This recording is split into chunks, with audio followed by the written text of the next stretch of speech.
वक्रतुण्ड महाकाय सूर्यकोटि समप्रभा निर्विघ्नं कुरु मे देवा सर्वकार्येषु सर्वदा।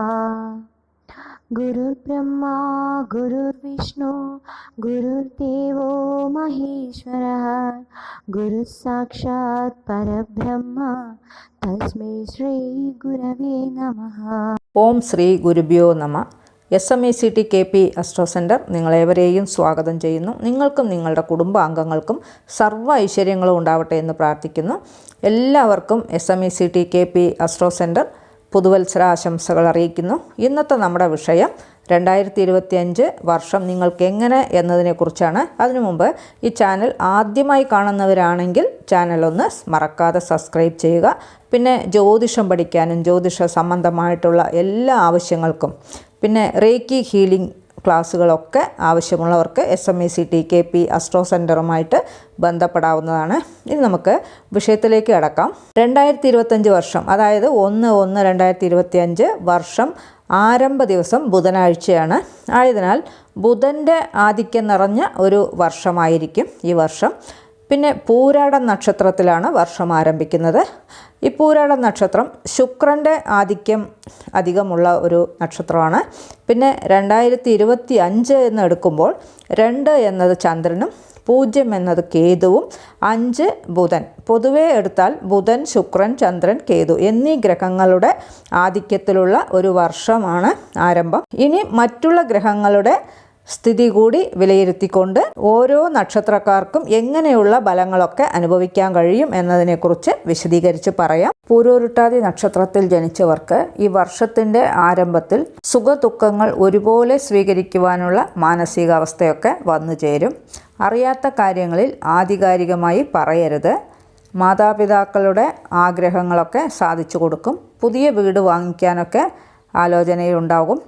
അബദ്ധങ്ങളിൽ നിന്ന് മക്കളെ രക്ഷിക്കാനൊക്കെ കരുതലെടുക്കും. വിദേശ ബന്ധമുള്ള വ്യാപാര വിതരണ മേഖല പുനരാരംഭിക്കും. സാഹിത്യരചനയുടെ പുനരാവിഷ്കരണം ജനശ്രദ്ധയ്ക്ക് വഴിയൊരുക്കും. കൂറുമാറി പ്രവർത്തിക്കുന്നതുകൊണ്ട് കക്ഷി രാഷ്ട്രീയ മത്സരങ്ങളിൽ വിജയസാധ്യത വളരെ കുറവാണ്. ആഗ്രഹിക്കുന്ന കാര്യങ്ങൾ സാധിക്കുമെങ്കിലും അമിതമായ ആത്മപ്രശംസ ഉപേക്ഷിക്കണം. അപ്രധാനങ്ങളായ കാര്യങ്ങളിൽ ഇടപെടരുത്. തക്ക ചികിത്സാവിധി മൂലം സന്താനഭാഗ്യത്തിനുള്ള യോഗവും കാണുന്നുണ്ട്. അവഗണിക്കപ്പെട്ട കാര്യങ്ങൾ പരിഗണിക്കപ്പെടുന്നതിനാൽ ആശ്വാസമുണ്ടാകും. പ്രവർത്തന പുരോഗതിക്ക് അനുയോജ്യമായ ആശയങ്ങൾ ആജ്ഞാനുവൃത്തികളിൽ നിന്നും വന്നു ചേരുന്നതുകൊണ്ട് ആത്മവിശ്വാസം കൂടും.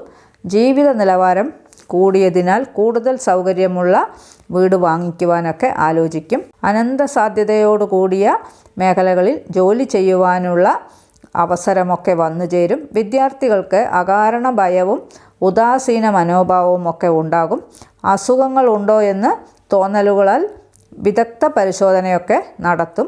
ഏറ്റെടുത്ത ദൗത്യം വിജയത്തിലെത്തിപ്പിക്കാൻ പ്രവൃത്തി പരിചയമുള്ളവരെയൊക്കെ നിയമിക്കും.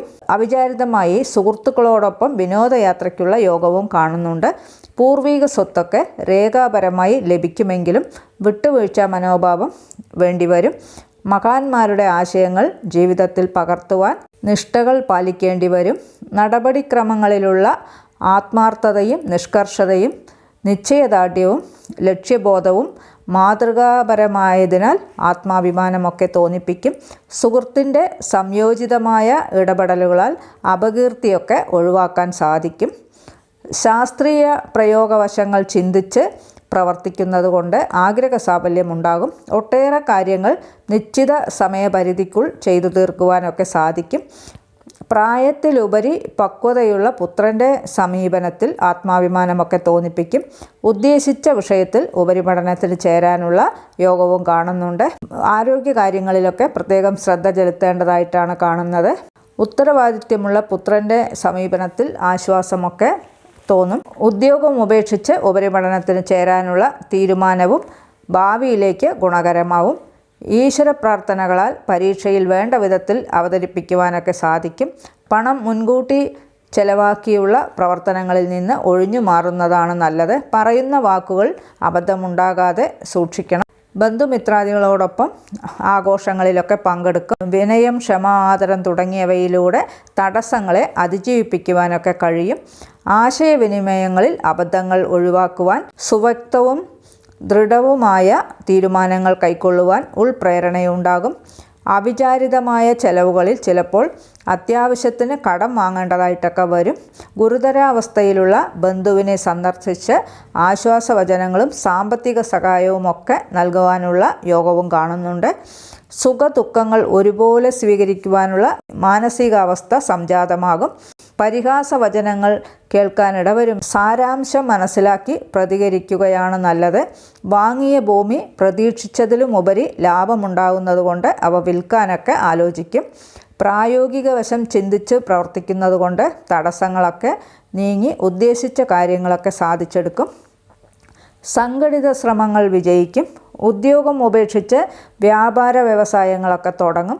ഉദ്യോഗവുമായി ഒട്ടേറെ ചുമതലകൾ ഏറ്റെടുക്കേണ്ടി വരും. അപ്രതീക്ഷിതമായി വിദേശത്ത് ജോലി ചെയ്യുന്നവർക്ക് ഉദ്യോഗം നഷ്ടപ്പെടാനുള്ള യോഗവും കാണുന്നുണ്ട്. കുടുംബാംഗങ്ങളെ ജന്മനാട്ടിൽ താമസിപ്പിച്ച് വിദേശവാസം തുടരുവാനുള്ള ഇടയുമുണ്ടാകും. വിശേഷപ്പെട്ട ദേവാലയ ദർശനത്തിനുള്ള യോഗവും കാണുന്നു. വ്യവസ്ഥകൾ പാലിക്കാൻ നിർബന്ധിതനാകും. വിദഗ്ധ ചികിത്സകളാലും വ്യായാമത്താലും ആരോഗ്യം നിലനിർത്താനൊക്കെ സാധിക്കും. ശുഭസൂചകങ്ങളായ പ്രവർത്തനങ്ങളിൽ ആത്മാർത്ഥമായി പ്രവർത്തിക്കുവാൻ അവസരമുണ്ടാകും. വ്യത്യസ്ത ആശയങ്ങൾ വന്നു ചേരുമെങ്കിലും വിദഗ്ധ ഉപദേശം തേടുകയാണ് ഉത്തമം.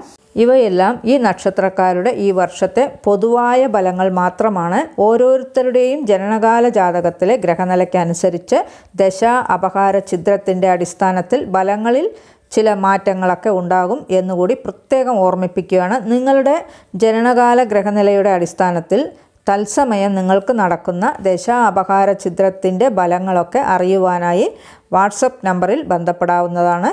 കൺസൾട്ടേഷന് ബുക്കിംഗ് ആവശ്യമാണ്. ഈ ചാനൽ ഇതുവരെ സബ്സ്ക്രൈബ് ചെയ്യാത്തവരാണെങ്കിൽ ചാനലൊന്ന് സബ്സ്ക്രൈബ് ചെയ്യുക. പിന്നെ വീഡിയോ ഇഷ്ടപ്പെട്ടുവെങ്കിൽ ലൈക്ക് ചെയ്യുക. നിങ്ങളുടെ വേണ്ടപ്പെട്ടവർക്കും സുഹൃത്തുക്കൾക്കുമൊക്കെ ഷെയർ ചെയ്ത് കൊടുക്കുക. നിങ്ങളുടെ അഭിപ്രായം കമൻറ്റ് ബോക്സിൽ അറിയിക്കുക. വേറൊരു വിശേഷവുമായി നമുക്ക് വീണ്ടും കാണാം. നന്ദി, നമസ്കാരം.